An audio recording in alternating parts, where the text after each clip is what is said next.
Welcome. In this video, I will show you how to use Windows 11 snap layouts on your HP Spectre x360 laptop.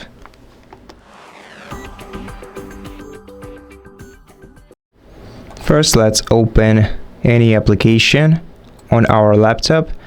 And after that, in order to access the snap layouts, you have to either hover over the square icon in the top right corner of the window, and then you'll be able to select any of the position for your window and therefore align a bunch of different windows on your screen.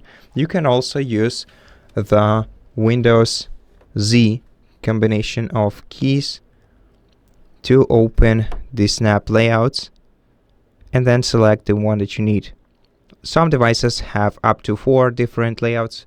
This one has some devices have up to 6, and this one this device has 4 different layouts. And this way we can, for example, align up to 4 different applications on our desktop using the respective options. And that's it. Thank you for watching this video. If it helped you, please consider subscribing to our channel, leave us a like and a comment below, and I'll see you in the next one.